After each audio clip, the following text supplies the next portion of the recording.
Assalamualaikum warahmatullahi wabarakatuh. Perkenalkan, nama saya Putri Kansana Nabila dengan NIM 11920500078. Pada video kali ini, saya akan menjelaskan materi mengenai reaksi redoks. Pengertian reaksi redoks. Reaksi redoks adalah reaksi kimia yang menyebabkan adanya perubahan bilangan oksidasi pada suatu unsur maupun molekul. Selain ditandai dengan perubahan bilangan oksidasi, reaksi ini juga ditandai dengan penambahan atau pengurangan oksigen dalam suatu molekul. Jadi dapat disimpulkan bahwa reaksi redoks itu terjadi akibat adanya reaksi reduksi dan oksidasi. Ini merupakan contoh reaksi redoks, di mana ada reaksi reduksi, ada reaksi oksidasi, ada hasil reduksinya, ada hasil oksidasinya, dan juga ada yang berperan sebagai reduktor dan oksidator. Lalu konsep redoks. Yang pertama, berdasarkan penangkapan atau pelepasan oksigen. Sejak dulu, para pakar kimia sudah mengetahui bahwa oksigen dapat bereaksi dengan banyak unsur. Senyawa yang terbentuk dari hasil reaksi dengan oksigen dinamakan oksida, sehingga reaksi antara oksigen dan suatu unsur dinamakan reaksi oksidasi. Contohnya karat besi. Karat besi adalah senyawa yang terbentuk dari hasil reaksi antara besi dan oksigen atau besi oksida. Perkaratan besi merupakan salah satu contoh dari reaksi oksidasi. Persamaan reaksi pembentukan oksida besi dapat ditulis sebagai berikut. 4Fe plus 3O2 menjadi 2Fe2O3. Kebalikan dari reaksi oksidasi dinamakan reaksi reduksi. Pada reaksi reduksi terjadi pelepasan oksigen. Jadi besi oksida dapat direduksi dengan cara direaksikan dengan gas hidrogen. Nah, persamaan reaksinya adalah sebagai berikut. Fe2O3 plus 3H2 menjadi 2Fe plus 3H2O. Lalu yang kedua itu berdasarkan penangkapan atau pelepasan elektron. Dalam konsep redoks, peristiwa pelepasan elektron dinamakan oksidasi. Sedangkan peristiwa penerimaan elektron dinamakan reduksi. Nah, contohnya pada pembentukan senyawa NaCl dari unsur-unsurnya. Atom natrium mengalami oksidasi, sedangkan atom klorin mengalami reduksi. Nah, penggabungan kedua proses itu dinamakan reaksi redoks. Untuk contoh reaksi redoks pada peristiwa perkaratan besi, itu dapat dijelaskan dengan reaksi sebagai berikut. 2Fe menjadi 2Fe3 plus 6 elektron, dia mengalami oksidasi. Lalu 3O2 plus 6 elektron menjadi 3O2-, dia mengalami reduksi. Nah, pada reaksi tersebut, 6 elektron dilepaskan oleh 2 atom besi dan diterima oleh 3 atom oksigen membentuk senyawa Fe2O3.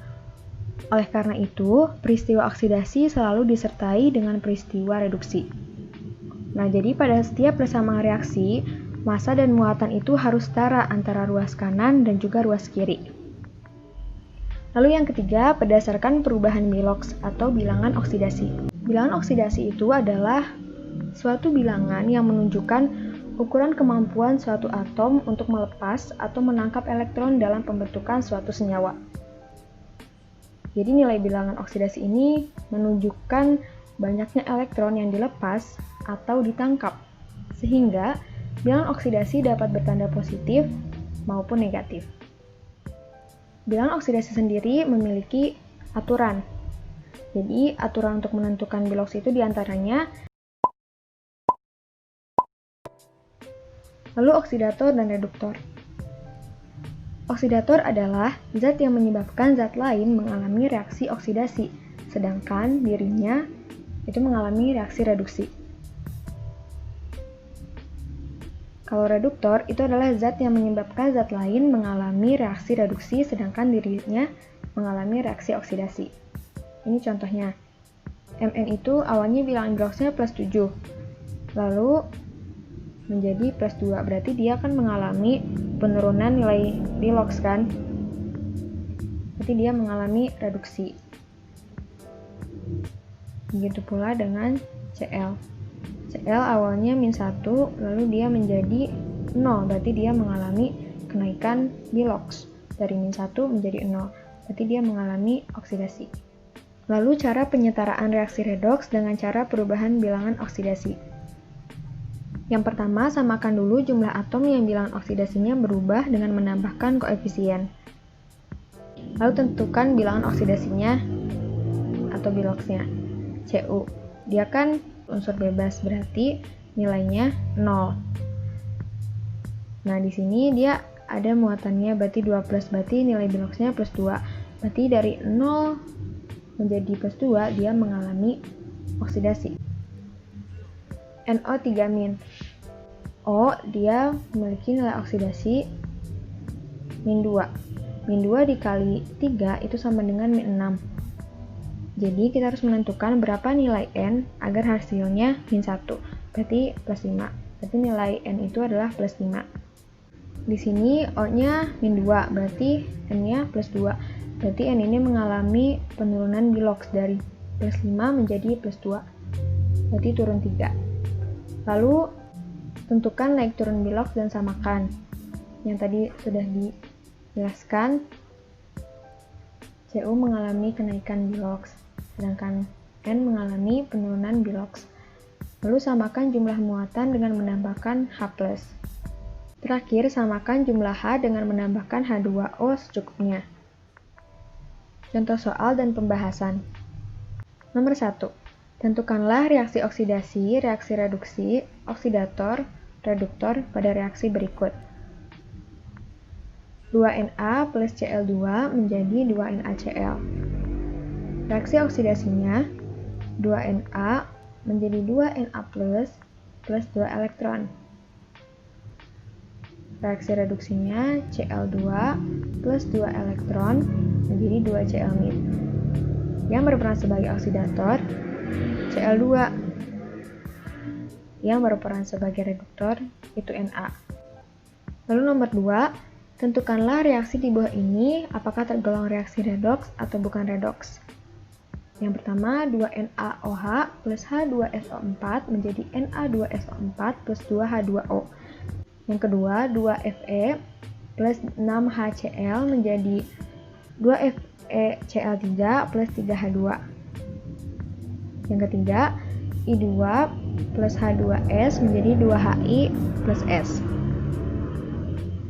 Cara penyelesaiannya, ini kita tentukan dulu biloxnya.